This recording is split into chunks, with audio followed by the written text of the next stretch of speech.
Ladies and gentlemen, good day and welcome to SBI Card 3Q FY22 earnings conference call. As a reminder, all participant lines will be in the listen-only mode, and there will be an opportunity for you to ask questions after the presentation concludes. Should you need assistance during the conference call, please signal an operator by pressing star then 0 on your touchtone phone. Please note that this conference is being recorded. I now hand the conference over to Mr. Rama Mohan Rao Amara, Managing Director and Chief Executive Officer of SBI Card. Thank you, and over to you, sir. Yes, thank you, Faizan. Good evening, everyone. I extend a warm welcome and wish you a very happy new year. Thank you for attending the earnings call for Q3 FY22 today. We highly appreciate your presence and continued support. Firstly, I hope you and your loved ones are safe and healthy. The third wave of the pandemic can be felt, but however, many aspects offer hope. There is higher preparedness this time around. 1.6+ billion vaccines have already been administered cumulatively, with about 70% of the adult population now covered by both the doses. Another positive is that over 50% of 15 to 18 age category have got the first dose of the vaccine. The rate of hospitalization, thankfully, is lower than the previous wave.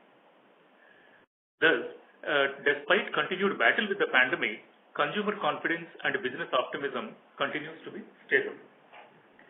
Looking broadly at Q3 FY22, as expected, it started with the festive season, significantly driving up the overall credit card spends. As a result, we at SBI Card saw our total spends crossing 1 trillion by November 2021 itself. Retail alone crossed this mark, 1 trillion mark, in 9 months, that is in December. As per RBI report, the total credit card base of the industry expanded to 67.6 million in November 21, registering 12.4% year-on-year growth, which is the highest in last 16 months. However, still the penetration in the country remains very low, offering a long growth runway. Digital payments in India have grown at a very fast pace, and credit cards continue to grow steadily as an industry with a strong bounce back after wave 2. The government and the regulator have been providing a number of enablers to support penetration of digital payment formats. Coming to the question of MDR, the discussion paper from RBI is still awaited. In the past also, discussions have taken place on MDR, but credit card has been excluded in view of typical nature of the industry, which includes costs to the issuer towards credit risk, free credit period, reward cost, etc. However, in case a revision takes place, various levers do exist with the industry players to offset the impact. I will now come to business overview and new initiatives. Q3 FY22 can be characterized as a return to growth and profitability. Let me share with you the reasons for this optimism. To start with, Q3 FY22 had two big business milestones for us at SBI Card. For the first time ever, we added 1 million plus new accounts during the quarter. During Q3 FY22, we also saw highest ever quarterly spends crossing 55,000 crores, both retail and corporate spends put together. This performance is an outcome of customers' belief in us and the agility of our go-to-market strategy. Steady and robust increase in new accounts has helped us to expand our customer base significantly and thereby overall spends also. Our cards in force grew at 15% year-on-year in Q3 FY22, thus reaching 1.32 crore mark. As per the RBI November 2021 data, our market share of cards in force increased to 19.2% from 19.1% in FY21. As mentioned earlier, our card spends reached 55,397 crores, witnessing 47% year-on-year growth during Q3. There has been a sharp increase in retail spends and corporate spends, with both witnessing a 36% and 93% year-on-year growth respectively. Importantly, we witnessed 34% growth in discretionary spends. This is highest since onset of COVID-19. We continue to bolster our product portfolio. During the quarter, we rolled out SBI Card Pulse, a first-of-its-kind credit card catering to fitness and wellness segment. This is another example of our sharp focus on changing consumer needs and spending behavior and aligning our go-to-market speed with it. Let me briefly also share with you a few actions for future capability enhancement. We continue to invest in technology to build future capabilities and leverage the digital for business transformation. We now issue instant card for our ETB customers, that is the existing customers, helping achieve cost efficiencies and yield faster activation. The digital journey for NTB prospects is also in the pipeline. We have upgraded risk models to adaptive machine learning, which has yielded process efficiencies and will further help generate balance buildup and EMI conversions. We are upgrading marketing technology stack, which will enhance our engagement throughout the customer journey and drive better ROIs on marketing spends. During the quarter, SBI Card partnered with Paytm for tokenization, enhancing convenience for our customers. We have also upgraded our SBI Card mobile app with smart multi-experience solutions, among other enhancements. We have been witnessing favorable trends in asset quality, which have continued into Q3. I would also like to convey that there is no impact of the recent RBI circular on more stringent NPA recognition norms for NBFCs, as SBI Card was already following these norms. Lastly, in our commitment to be compliant with the regulations introduced time to time by the regulators, we successfully switched to the new mechanism for recurring payments as per the deadline mandated by RBI. We are also ready with card-on-file tokenization implementation, though the rollout deadline for this has been further extended to 30th June 2022 by RBI. I am extremely grateful to my colleagues at SBI Card who have always risen to the occasion and made contributions that have led to our success even during the difficult pandemic phase. I am also thankful to our shareholders and other stakeholders for their constant support and their strong belief in us. Let me now take you through our financial performance for Q3 FY22. As can be assessed from some key metrics I have already shared, it is the power of robust business model and our calibrated measures that helped us to achieve such strong business performance. During Q3 FY22, SBI Card saw strong revenue performance backed by resilient interest income and strong fee growth. Our business model is inherently strong with robust fundamentals, and based on strong business performance in the quarter, the company achieved PAT of 386 crores at 84% year-on-year growth.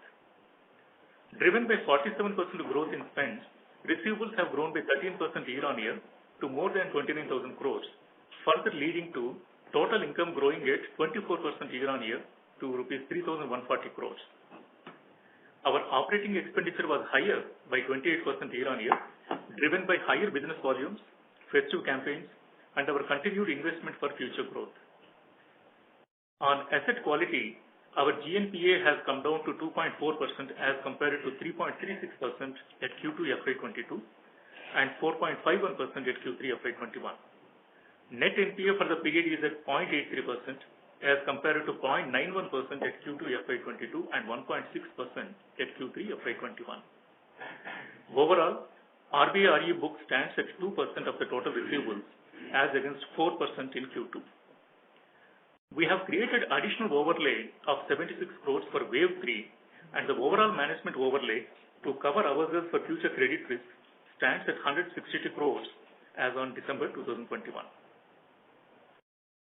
Return on average asset for the quarter ended December 21 is at 5%, which is higher by 179 basis points as compared to 3.3% for Q3 FY21.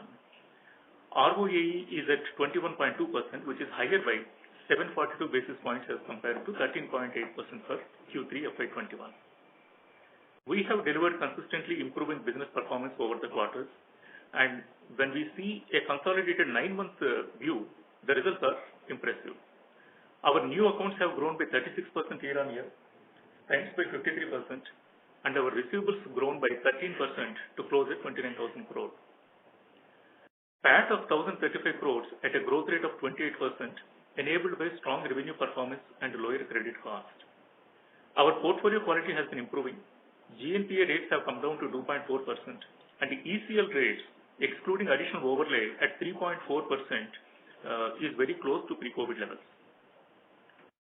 Our liquidity position continues to be strong during Q3, and the capital adequacy ratio for the period ended December 21 is at 24.2%, vis-a-vis the regulatory minimum of 15%, and the Tier 1 is at 21.3%. Our liquidity coverage ratio for the period ended December 21 is at 73%, as against a statutory requirement of 60%. Our credit ratings remain excellent, with A1+ and AAA ratings by CRISIL and ICRA for both short-term and long-term borrowings. Overall, while the industry experts and the government are hopeful of lesser impact of current COVID-19 third wave on the business and economy, it is best to move forward with caution and closely monitor the domestic and global cues. At the same time, I would like to reinforce our belief in the inherent strength of our business model and the risk structure, which has so far helped us maintain a high level of business resilience and ensured sustainable growth. Tremendous growth opportunity exists in the Indian credit card market. SBIC is well placed to exploit it to grow further. We are committed and will continue to pursue all opportunities to maintain a sustainable growth rate to deliver great value for our shareholders. With that, let's open the call for questions, Faizan. You may please open the call. Thank you very much. We will now begin the question and answer session. Anyone who wishes to ask a question may press star and 1 on their touchtone telephone. If you wish to remove yourself from the question queue, you may press star and 2. Participants are requested to use handsets while asking a question. Ladies and gentlemen, we will wait for a moment while the question queue assembles. Ladies and gentlemen, in order to ensure that the management is able to address questions from all participants in the conference, please limit your questions to 2 per participant. Should you have a follow-up question, we would request you to rejoin the question queue. The first question is from the line of Dhaval Gara from DSP Investment Managers. Please go ahead. Hi, sir. Thanks for the opportunity. Had a few questions related to the first one was on other income. During the quarter, we saw about 250 crore of other income. I presume 140 was related to recoveries. What explains the balance number? It's higher than the trend line. So that's the first question. The second one was on the spend-based fee. One of the observation is that it's pre-COVID, this number used to be about spend-based fee as a percentage of overall spend used to be about 1.6% on average. This number in the last few quarters was about 1.4, and this quarter as well, it's been around the same level. So what would drive this number higher? Is it spend composition or any other variable that one needs to keep in mind? So that's the second question. And the last one was on cost to income overall. This quarter the number was around 60% highest since the time we've IPO'd. So just directionally, is it a quarterly phenomena, or directionally any comments that you have on cost to income would be useful? Yeah, thanks. Yeah, thank you. With regard to your clarification, seeking a clarification on why there is increase in the other income, you are right. 140 crores roughly is on account of recovery. Around 108 crores is on account of GST refund, which we a couple of years back we created as a provision. It was a kind of double payment. We claimed it from the authorities, and we had to adopt a legal recourse for that. So finally, judgment came in our favor, and we got the money refunded by GST authority. So this translated into a kind of provision reversal, so it was recognized as other income. Understood. Yeah. With regard to spend-based fee, yes, the trajectory is more or less around the percentage. Girish, you can expand on that. You're right, it's gone up because in the mix, the corporate spends has gone up, is higher, and on corporate spends, our fee rates are comparatively higher than retail spends. So, sorry, Girish, actually they've gone down. If you see for the quarter, it's about 1.41. This number pre-COVID used to be about 1.6, and last quarter was about 1.42 to 1.44. So ideally it should have gone up given the corporate mix was higher. But if I remember right, the number is about 780 crore spend-based fees. So Dhaval, we will come back to you, okay? But from a mix perspective, as a rate, corporate rate is higher than retail, and as the corporate mix has increased this quarter, you would see a rate going up slightly only, okay? Let us check back on the numbers that you just wrote. So with regard to your query of cost to income, directionally, whether it is unique to Q3, to some extent you are correct in the sense like a Q3 coincides with the festive period, which calls for conducting a lot of marketing campaigns and extending cashback to customers. On top of it, our corporate spends also increased by almost 93%, which entailed again pass back to the corporate customers. Of course, the business-related investments are also there in terms of new acquisition. Our new account sourcing has been quite robust at 1 million, which is like a 10% year-on-year growth. So all these culminated in terms of higher cost-to-income ratio for the quarter Q3. Understood. Thanks, sir. I'll come back. Thank you. The next question is from the line of Anuj Singla from Bank of America. Please go ahead. Yeah, thank you very much for the opportunity. So my first question is regards to the impact of competitive intensity. So one of the biggest private banks highlighted in the recent quarter, there is a lot of pressure on fee and other income. Have we seen similar waivers in this quarter on the late fee or maybe membership fee? And the second part of that question is, does it extend to MDR as well? So there is a key concern that because of the competitive intensity, the MDR rates will continue to trend down. So even if the mix remains same, like to like, if you can give some commentary on that, or retail versus retail, should we see MDR rates trending down from here? Is that a possibility going forward? So Anuj, on the MDR, what happens is, as a acquirer, when you're dealing with merchants, you can have a contract for an MDR, okay? We are in the issuing business only. So for us, we get our interchange, which is dependent on the spends and the type of card which is used at that merchant outlet. So our interchange is fixed with respect to from Visa and MasterCard and RuPay and Amex. It does not depend on the exact contract of MDR, acquiring bank and the merchant. So even if the MDR keeps going up and down, our interchange is completely protected in that sense. Okay. And as far as the other question that you asked on the competitive intensity, yes, competitive intensity is there, but we have not seen any increase in waiver rates across the portfolio. It is broadly similar waiver rates that we have seen in the past of either whether it is a late fee or annual membership fee. It is broadly the same trend. There is no major change or no change which is worth making some differences or changes into our policies or principles.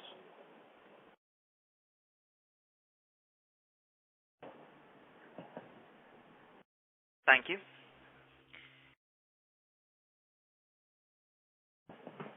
The next question is from the line of Shubhranshu Mishra from Systematics. Please go ahead. Hi, sir. Thank you for the opportunity. Couple of questions. First is on the risk management. If you could explain what kind of collection infrastructure we have, how many collection agencies, and how many on-roll collection managers and off-roll feet on street. That's the first. Second is, if we can understand the cost of acquisition if it's a SBI customer versus a non-SBI customer. These are my two questions. So, in terms of collection infrastructure, so we have a fairly extensive network, and it's a combination of telecalling centers that we have, which is again a combination of some we run with our own staff and some is an agency. And we have a large number of field agencies specifically to manage some of the higher buckets. Now, in terms of agency numbers, we have 500 plus agencies. So I think the infrastructure, whether in terms of telecalling or even physical reach, is really not an issue. There are fairly good agencies now available. Additionally, we have a very robust collection system as well, so which is a workflow management to manage all aspects of collection. which also has a component for us to be able to do digital collection. So I'm not sure if that answers specifically your question, but in terms of the infrastructure, we don't really have any concern, if that was your question. Number of employees in our system who are in collections, if that can be taken. So our own FT, if you were to include all agency managers, would be in excess of 700. Sure. And the second question on the question of cost of acquisition difference between banker channel and open market channel, yes, there is a difference. Banker channel tends to be a lower cost of acquisition than the open market. There are multiple other variables, which determine the cost of acquisition in a particular period. So it isn't that there's a fixed value of difference between the two, but directionally, if one was to understand, maybe it's a rough idea. It's a range possibly, a 0.7 to 0.8x of open market cost of acquisition possibly, you get in banker. But like I said, it varies. There are many other factors that will come into play, but in banker, our ability to run pre-approved programs is fairly strong because of the information that is there on the bank accounts, and that can be used in building models, which gives us a better throughput. Many thanks. I'll come back in the queue. Thank you. The next question is from the line of Karthik Chalappa from Buona Vista Fund Management. Please go ahead. Yeah, thank you very much for the opportunity, sir. Two questions from my side. In your opening remarks on the MDR discussion paper, you mentioned that the industry as well as SBI Cards has various levers to fully pass it on.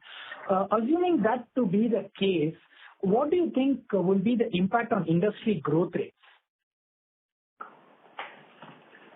Yeah, when I said levers, it is basically looking at the value proposition typically a credit card has in terms of free credit period of 50 to 52 days, which has to be funded by the issuer, and then the credit risk being borne by the issuer, and of course the strong loyalty and reward kind of program, the cashbacks and all that stuff. These are all the benefits that accrue to the customer.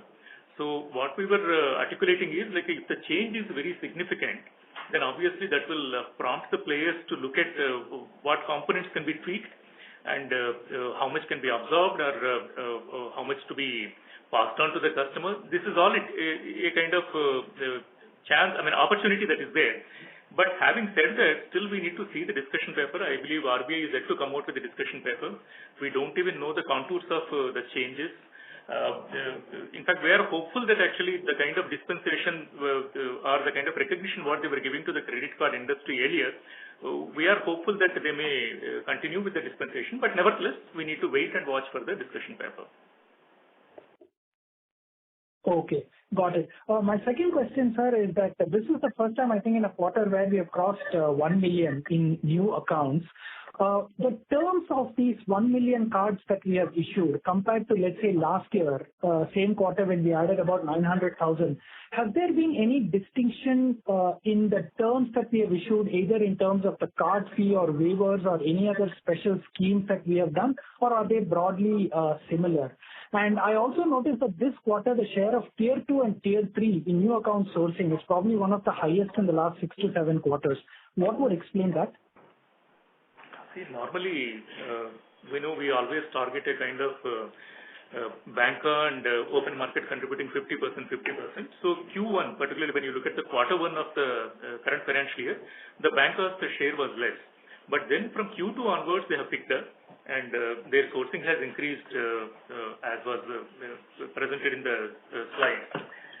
Banker contributes to majorly to these Tier 3, Tier 4 kind of accounts, where we are comfortable sourcing, where we need not set up separate offices for collections, etc., because typically we have access to the operating accounts of these customers. The banker provides that comfort. So based on the risk mitigant, we are actually able to reach out to these Tier 3, Tier 4 customers. So whenever banker performs extremely well, then to that extent you can see a significant contribution from Tier 3, Tier 4 customers.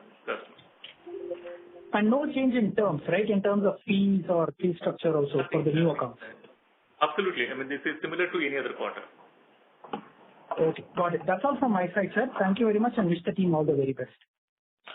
Thank you. Thank you. The next question is from the line of Param Subramanian from Macquarie. Please go ahead. Hi, thank you for the opportunity. Firstly, I wanted to ask on the revolver mix. So obviously we are well below, pre-COVID sort of levels, but do you think, this has sort of bottomed out and does it improve from here? Any comments on that? And secondly, on your credit cost, so you're still at about 9% gross credit cost. Whereas pre-COVID, this used to be about 6 to 7%. So does that, how long before we get back to that sort of level? Those are my two questions. Yeah, I think with regard to your question on revolver, having seen the kind of variation that happened throughout the quarter, of course, we are giving the quarter-end pictures to you, but internally we looked at the trending part. It has bottomed out in October and again started improving. In fact, in absolute terms also, while the NEA has grown by 9%, revolver kept pace with that. Ideally, it should outpace that growth so that actually its contribution to the overall NEA should increase. But it is taking time. So definitely it is taking slightly a longer time. But we are hopeful because, as you know, like we have clamped down on certain segments of customers 1 year back, maybe about 15 months back. And slowly, depending on the kind of comfort what we have, we are recalibrating our risk appetite, permitting these segments of customers, not complete a blanket reversal, but carefully we are picking and choosing a small subsegment of these customers. And of course, we have the benefit of some alternate data. We are consuming that in terms of carefully underwriting. So this is a journey. So we are hopeful that this will improve, but it will take some time. With regard to your other question on the gross credit cost, yes, I think to some extent, I mean, the trend line is okay, particularly if you take out the 76 crores overlay, which is more like a contingency reserve what we created. It is not allocated to any segment, so it is not for any identified stress. It is more like a keeping a cushion for in case the wave 3 impacts the delinquencies, that kind of contingency. If you take it out, it is actually 7.9%, so which is in line with the trend expected. But could it have been maybe 6%? Yes, ideally we would have desired. But slightly the RBRE portfolio flow rates, I think they were higher than what we anticipated.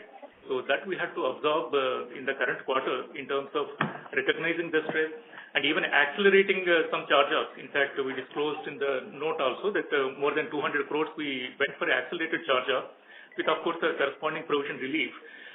But the overall percentage and the RBRE, if you look at, it is only 2% now. And out of this 2% also, 70% of the portfolio is almost current. That means like it is less than 30-day delinquency. Only 30% is in 30 plus bucket. So we are very, very hopeful that actually the credit cost will further come down. Would you like to add? Great. Thanks, sir. Thanks for those comments. Just if I could ask one last question, could you explain the rationale for this 80 crore, management overlay you've made? Because, asset quality seems to be improving with NPAs coming down. And do you look to reverse this anytime soon, as in if things are fine after the third wave? Yeah, that's it from me. Thank you, sir. So, like sir had mentioned, the asset quality trend is sequential decline quarter on quarter.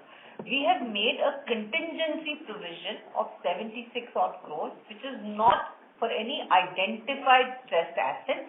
It is just an estimate that if wave 3 creates the same degree of disruption as wave 2, we would see some increase in delinquency, especially from our earlier buckets. This is just to cover that.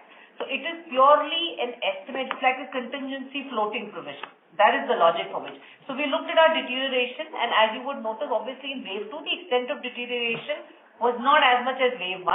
Our ability is much better. So that's just a rough estimate that we made. But to your point, Mr. Subramanian, that we will be able to write back if the trends are good. I mean, if there is no heightened delinquencies, we will be able to write back this provision. So it is more of a contingency in nature. Okay, thank you so much and all the best. Thank you. Thank you. The next question is from the line of Subramanian Iyer from Morgan Stanley. Please go ahead. Yeah, thanks for the opportunity. This is actually a follow-up to the question just asked. Basically, if I look at the rate of the bad loan formation, it seems to have basically say, kind of stagnated around that 10% annualized mark. So on my rough computations, it's approximately the net slippages for this quarter are about 600 crores, and that's been the number in the last 2 quarters also broadly. So when do you see this number actually coming off? So, as we were saying, a majority of our slippages in the earlier quarters was also on account of the RBI RE book. We have written off almost done an accelerated charge-off of more than 200 crores out of that book. So, quality of our incoming book is significantly better. And if you look at our gross credit cost, sequentially it's coming down. I think over the next 1 or 2 quarters, you would see that come back to the earlier levels that we were at.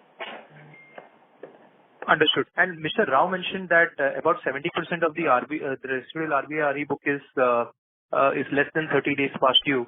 So is that a part of stage 2 or stage 3?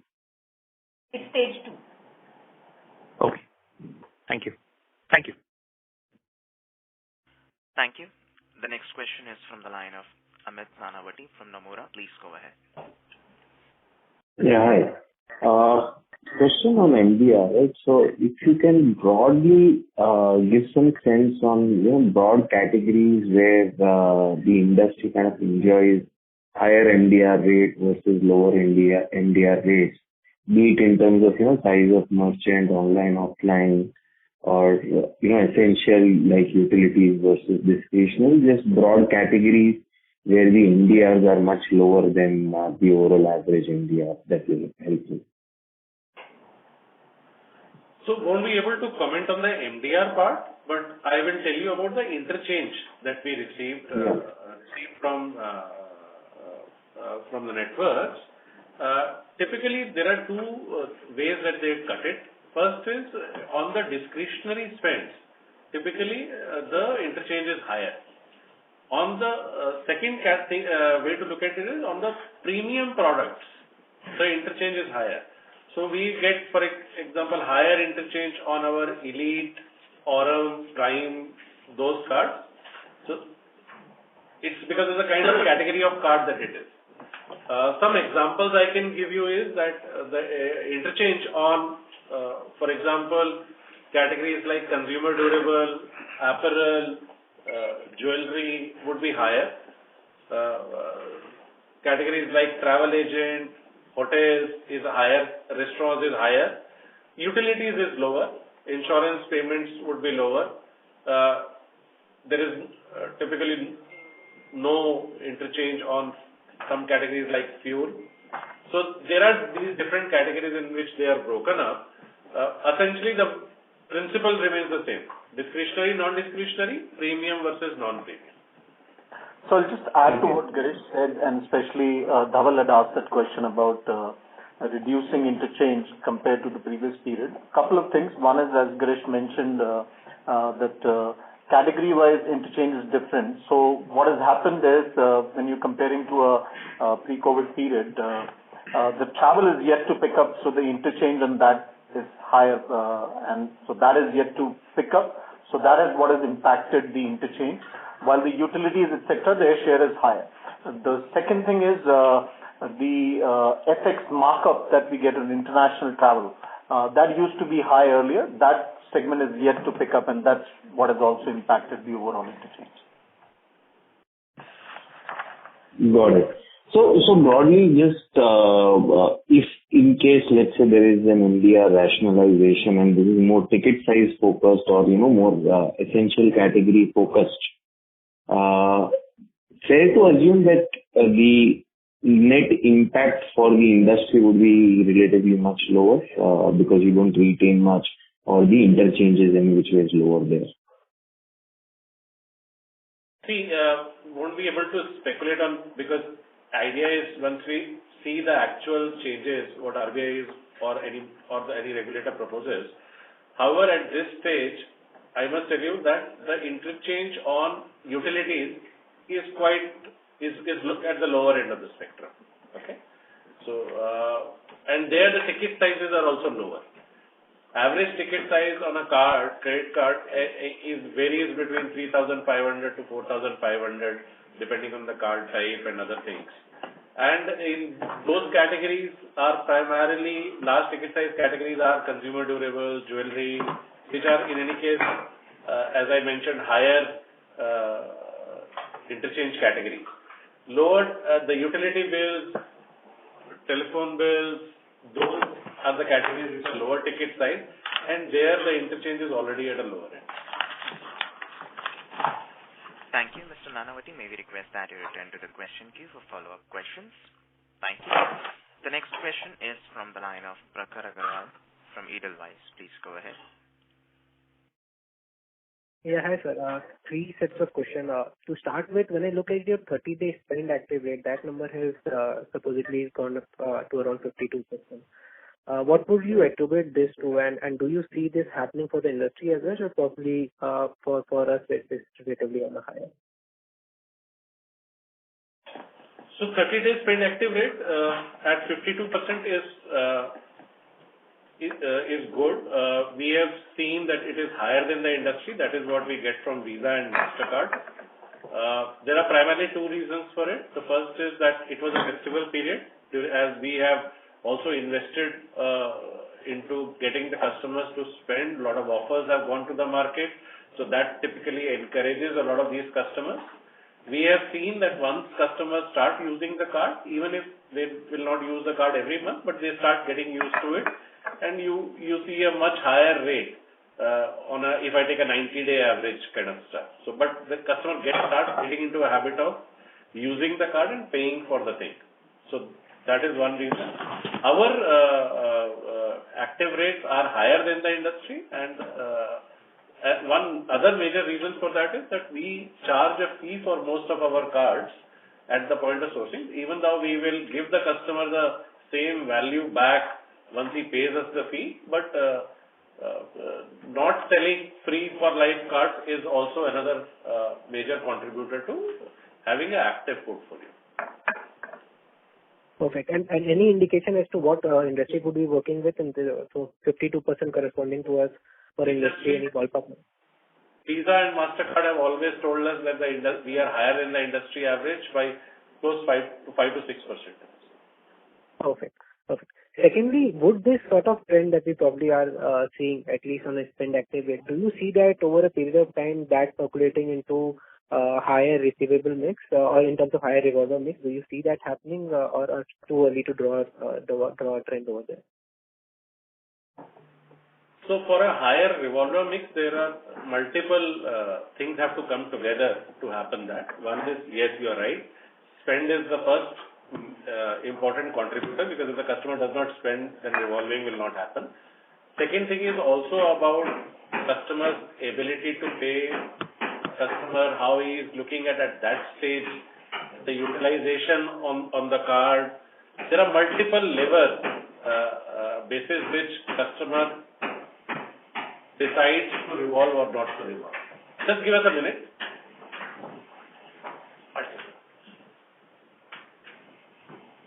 No, go ahead. Mr. Agarwal, may we request that you return to the question queue for follow-up questions? They will not answer this. Okay.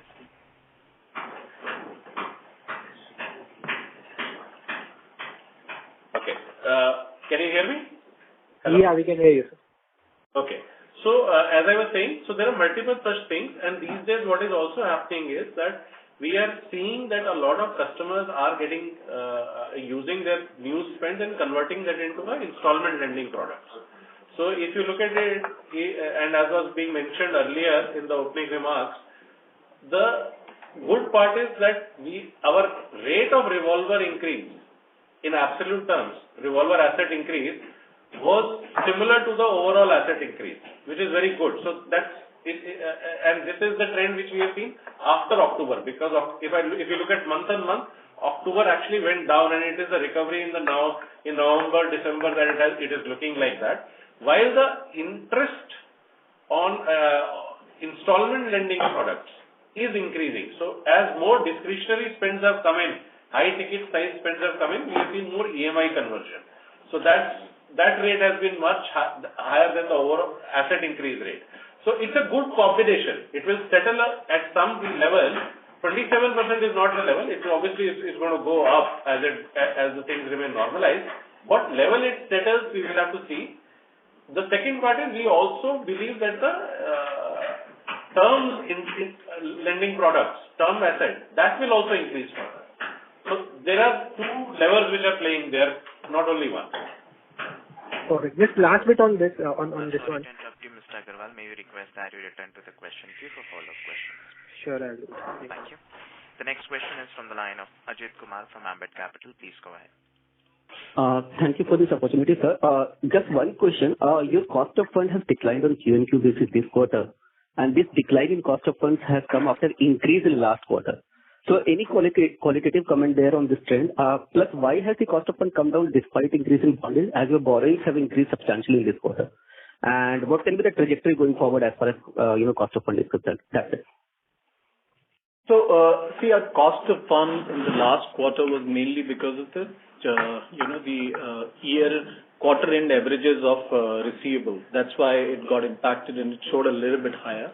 Our daily cost of fund has been running around the number of 5.4, 5.5, and that's what we've been reporting on a quarter-to-quarter basis. We do believe that at least for the next few months, a similar kind of cost of fund should continue. Because while the increase in borrowing is there, but fortunately we've been able to borrow at quite competitive rates in the past, and we believe that at least in the near future we'll be able to borrow like that. Okay. Thank you, sir. Thank you. That's it from my side. Thank you. The next question is from the line of Bhavik Dave from Nippon India Mutual Fund. Please go ahead. Yeah, hi. Good evening, sir. Sir, a couple of questions. One is on your cost, OPEX, where we see last time around we did some 950,000 cards that we added, and this time around we, like we said, 1 million cards. If you look at our OPEX on an absolute basis on the other OPEX side, which was around 1,200 odd crores, it's jumped to 1560 crores. Just wanted to understand if you could give us some sense on what is the increase in that number that we are seeing. Is there any one-off due to the season? If you could just highlight something on that would be helpful. And number two is on your profitability on the spend that happened on a corporate versus retail. So corporate will have lower NPAs, we understand, but will the profitability be higher as your cost of acquiring that customer or spend is lower, and also your interchanges or your spend-based fee income to spend is relatively higher. So on the profitability front on the corporate business and the cost front, these are two questions. Thanks. So on the cost front, yes, you're right. If the number of accounts have increased, so will the absolute cost of acquisition too will increase. The rate is more important. So rate by. Ladies and gentlemen, the line for the management has got disconnected. Request you all to please stay online while we reconnect them. Thank you.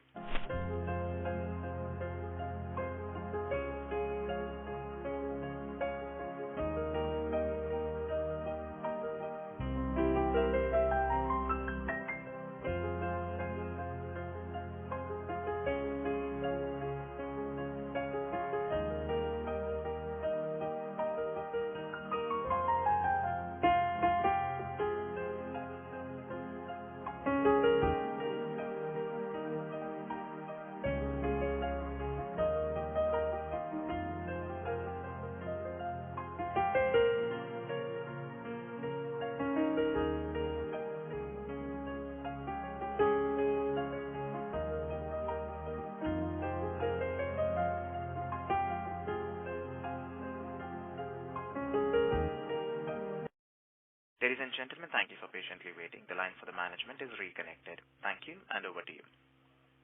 Yes, sorry, we got disconnected. Right? What I was saying was, yes, the cost of acquisition has gone up as the number of accounts that we have sourced are more. The rate of acquisition, which is the cost of acquisition per account, that has remained the same. So it's more of an absolute amount what has come into the total cost. The other one is, yes, you're also right. The spend-based costs have also gone up. One is because of the festive season.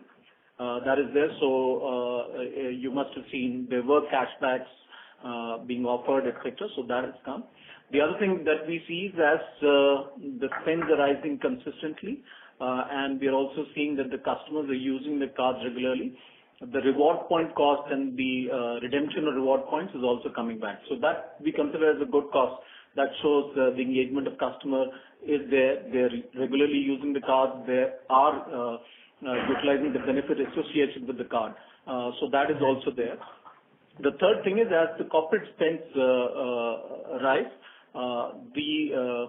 there are costs associated with them as well, which rise alongside. So that too has come. And that also, leads me to the other question that you had, the profitability on the corporate card. The profitability on the corporate card is on the lower side compared to a retail card. This is more of a, what we call it as a pass-through kind of business, wherein the corporate uses the card to get some amount of benefit instead of making a bank transfer. And similarly, our margins are also lower. But what we do is this gives us an entry point into the corporate account, wherein the corporate customer initially uses it for utility payments and later on brings it as a travel and T&E kind of usage to its own employees. There, the margin for us improves. But this for any on the corporate side, this takes a while for it to build up, and also because of the fact that these days travel is restricted, not many people are traveling. So that bit is yet to come. But what is happening is through our corporate card program, we are able to enroll more and more corporates into the utility payments at this point of time, and then the T&E will follow at a later date. Correct. So just one follow-up on the cost front. This quarter, like one of the participants mentioned, that 60% is where cost to income stands. Historically, it's been more at 57, 58 odd %. Should we, with the festive season behind, should this trend more towards that 57, 58% for the coming quarters? Is that a fair assumption to work with?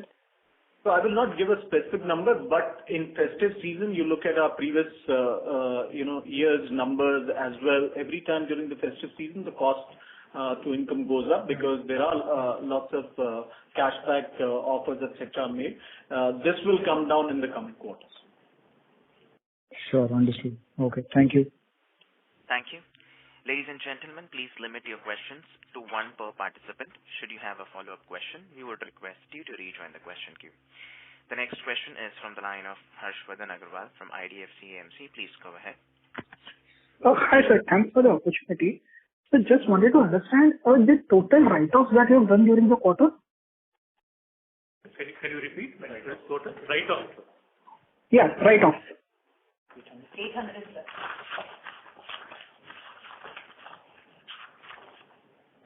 Sorry, I didn't get that number.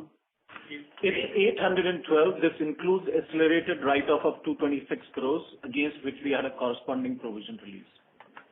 Sure. Thanks a lot, sir. Thank you. The next question is from the line of Shweta Daptardar from Prabhudas Lilladher. Please go ahead. Thank you, sir, for the opportunity.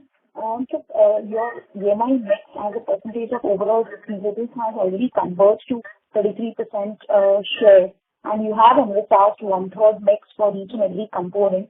So directionally, how and when do you see this happening?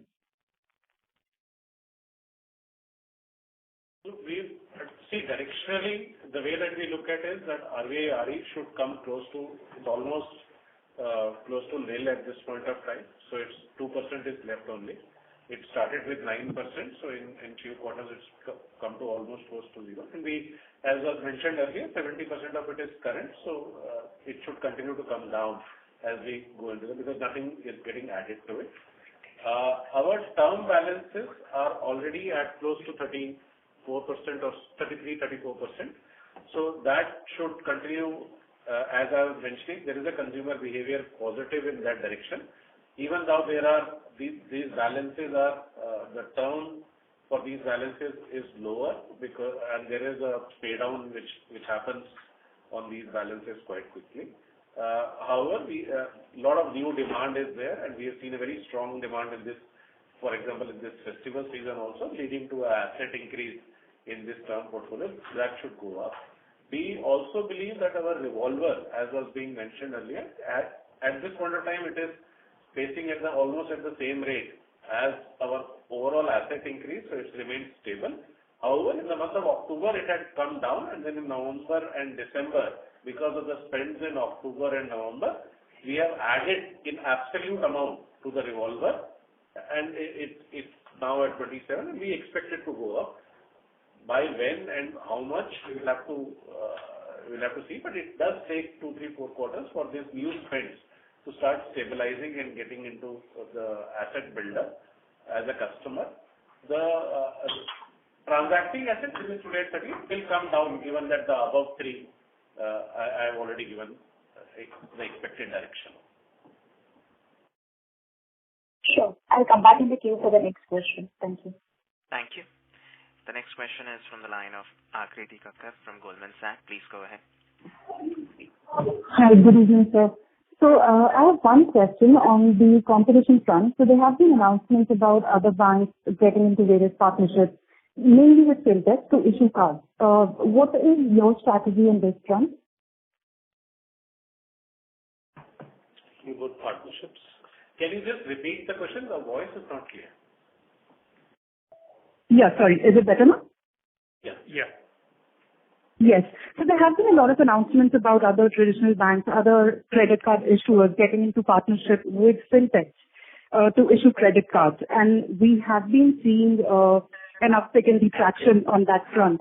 So what is your strategy on that? Also, do you see any competition from this?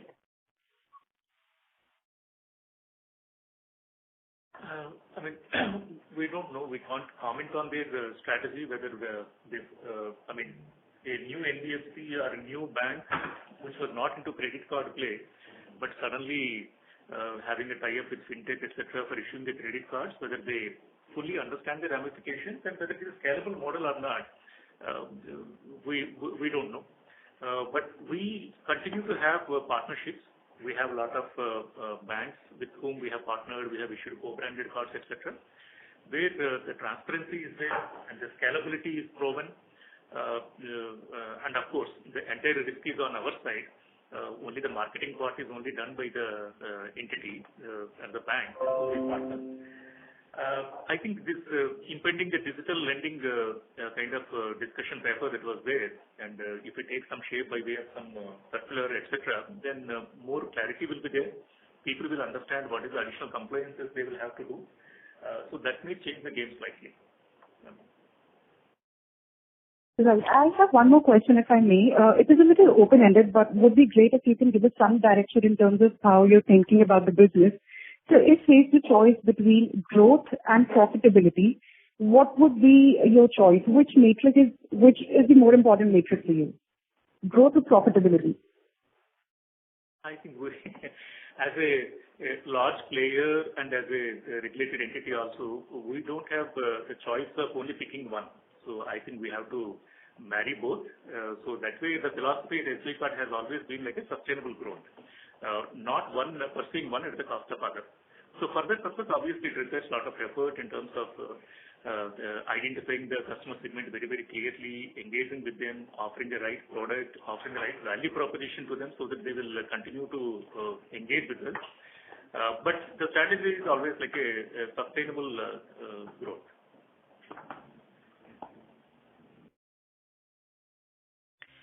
Thank you. Thank you. The next question is from the line of Roshan Chutke from ICICI Prudential Mutual Fund. Please go ahead. Yeah, thanks for taking the question. Sir, I want to understand how do you think about penetration in the salaried segment in the banca channel, in the SBI bank channel? So, what is the potential there, and what are you offered by the bank? If you can talk a little bit about that. Yeah, okay. See, the way we look at the potential over there are anywhere between 430 to 450 million or 43 crore odd customers at the top of the funnel. We exclude Jan Dhan. We would exclude a degree of dormant inactive accounts. We would exclude some of the rural areas and geographies, where we won't issue cards. So it's an estimate of the eligible population, which is around 200 million or 20 crores.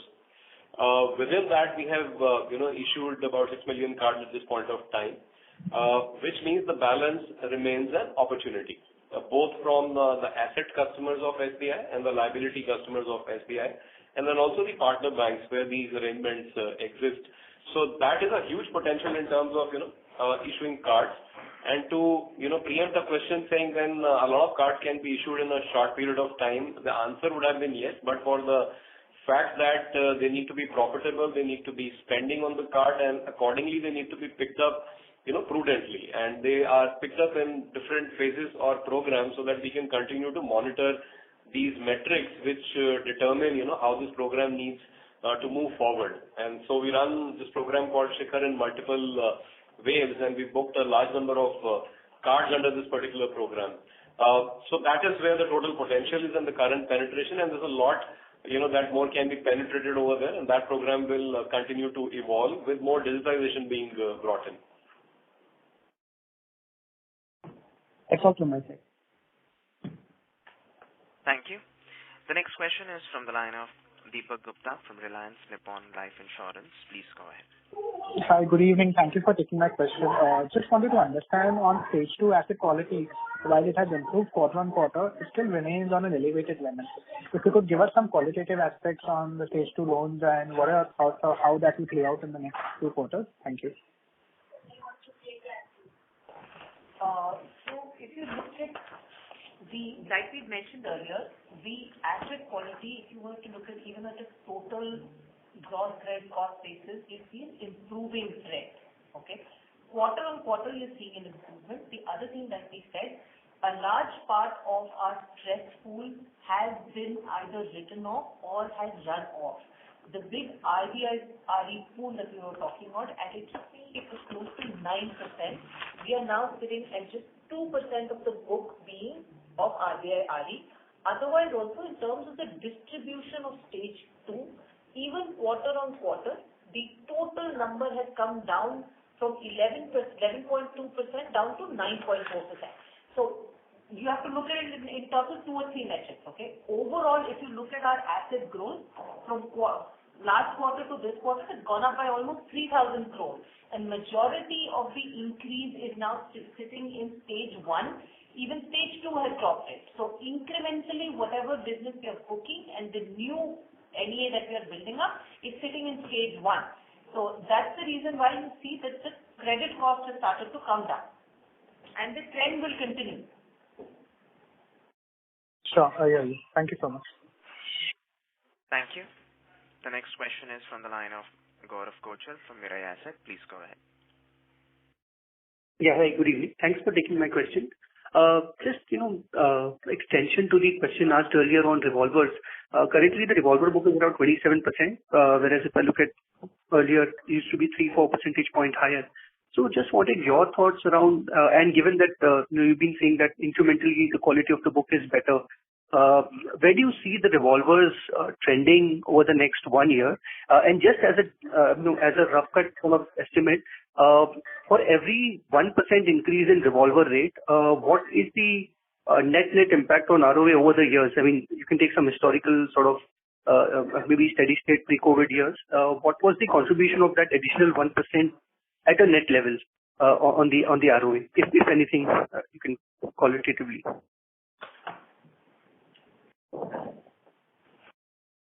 The first question on related to whether the revolver percentage would go up, like we stated earlier, 27% seems to be on the lower end now, and in the last 2 quarters, if you see, this seems to have bottomed out because we were at 27% in September and now in December as well. And as Sir had stated, we actually saw a little bit of drop within the months in the quarter. In October, it actually went down a bit more. And then gradually started coming back from November and December. And both November, December were better, and finally we ended up at a 27%. That did impact the yield that we had for the quarter. Although there was a marginal drop, but there was a drop because of the drop in October month. As far as the impact on the ROA is concerned, so you can calculate it. You take the total asset that we have have 1% of that minus the cost. That's the straight income that you have to the ROA side, barring some amount of losses that you'll have to bear, because there is no extra expense. There are only two costs which comes. One is the cost and a little bit on the credit cost side. Okay. Just to frame this a bit differently, if we reach the revolver rate pre-COVID, ceteris paribus, you expect similar ROAs going ahead? Similar ROA meaning what we used to get in the past? Pre-COVID. Yes, the pre-COVID ROAs. Ceteris paribus, if the revolver rate goes to 30-31%, which was the case earlier pre-COVID, can we expect similar ROAs pre-COVID? So I'll not give any specific numbers, but like I said, in the ROA side, the moment the interest-bearing asset goes up, the returns would definitely go much higher. You see, even right now, you look at it, when we have a 27% revolver book, we've still delivered a 5% ROA. Now, this has an impact of credit cost of the previous period coming into it. If the credit cost itself was normalized and we still have a similar kind of returns, even at 27%, you'll find that our return would go up. So by the same logic, if I'll add a little bit more of interest income, the ROA would go further up. That's where I'd like to leave it. I wouldn't want to give any specific numbers on that. Sure. That's helpful. And just lastly, if I can squeeze in, any interest reversals during the quarter? If yes, any quantum that you can disclose? Thanks. So nothing as such, because in the normal course, the way we do our Ind AS accounting, anything that we provide for, to the extent the provision is made for 90 plus asset, we reverse the interest, and that's a consistent and standard accounting policy that we follow. So if something has been provided 100%, we don't book any interest income for it. Understood. All right. That's it from my side. Thank you. Thank you. Ladies and gentlemen, we will take the last question from the line of Rohan Mandora from Equirus. Please go ahead. So thanks for the opportunity. I just wanted to get this understanding from you in case we have made any representation to RBI with respect to the discussion paper. And if yes, what was that? And secondly, if you could quantify the expenses on spends towards rewards and the corporates. What was the first question? Can you repeat? In case, what I understand is in the previous cycle of 2016, when RBI was contemplating a reduction on interchange and MDR on cards or for the digital payments, there was some representation that was made by maybe the credit card issuers on the SBI cards. So has there been a similar representation being made this time to RBI? And if yes, if you could discuss what was the thought process that you shared on the digital payments discussion paper? To this question on MDR, first of all, this is basically an announcement by RBI in the month of December as part of the monetary policy guidance, where they said they will be coming out with a discussion paper in a month's time. That is what the statement from RBI says. So the discussion paper or the consultation paper is yet to be out. It's not released by RBI, at least as of yesterday. It's not there in public domain.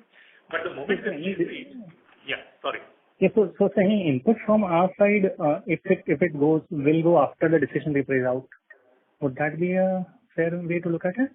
Or is there something that we may provide before in terms of decision with RBI? I think, they have not reached out. That is a fact. Okay. But nothing, the moment the discussion paper is there and then they touch upon anything to do with credit card, definitely that gives an opportunity for entire industry, including SBI Card, to represent the matter for a favorable consideration. That opportunity will always be there. Sure. And if you can quantify the expenses towards the spends-based items, OPEX, the component of OPEX towards spends? Are you looking at the total spend base, or I thought you were asking about the reward point cost? No, festive linked spends and corporate linked spends. in the past budget review, absolute quantification if you can share? Corporate, suffice to say, the net margin is very low. Quite a lot of the interchange that we earn, we pass it on. We don't see this as a very, very profitable business, but it is a positive return business and high return on asset business because there is no asset that is also built. And that is what the current model is because the T&E is yet to come back, so it is more of a utility payment, which is more of a pass back. However, once the T&E comes back, the return improves and improves quite substantially. Yeah. And on the festive spends, any quantification on that? So that's a difficult one to specifically because that's more of a proprietary information. We wouldn't like to comment on this to exactly how much we spend because this is very, very specific to us. And depending on the festive campaign and depending on the partner that we're doing, we do these necessary tweaks into our business model and to specific. So that one we would like to refrain from answering right now. Okay. No, sure, sir. Thanks a lot. Thank you. Ladies and gentlemen, we will take that as the last question. I would now like to hand the conference over to Mr. Rao, MD and CEO of SBI Card for closing comments. Yeah. Thank you, Faisal. I will sum it up in 3-4 points. Like Q3 FY22 witnessed a significant improvement in customer confidence and improved consumption levels. The effects reflect in powerful results that SBI Card delivered during the quarter and the 9 months of operation. We remain optimistic that the overall on-ground situation will begin to stabilize over the next few months. The sooner we are out of this wave, the better it is for us, as we can then continue our journey back to the growth path that we had set for the economy before COVID-19 manifested itself. Meanwhile, as I said earlier, we will continue to pursue sustainable growth while following healthy financial and corporate governance principles, which form our core strength. So before I conclude, I will urge each one of you to take all precautions to stay away from COVID-19 and stay safe. Once again, a very happy New Year and thank you all. Thank you. Ladies and gentlemen, on behalf of SBI Cards and Payment Services Limited, that concludes this